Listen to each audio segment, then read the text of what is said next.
به دست آوردن ریشه های معادله درجه دوم از روش دلتا.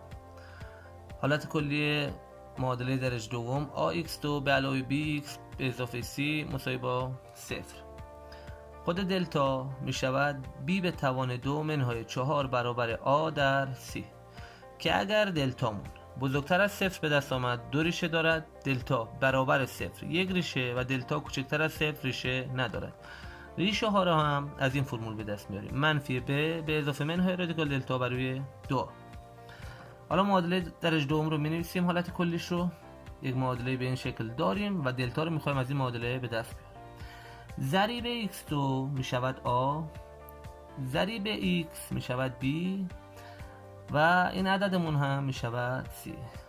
دلتا رو از این معادله به دست بیاریم. از b به توان 2 یعنی منفی 4 به توان 2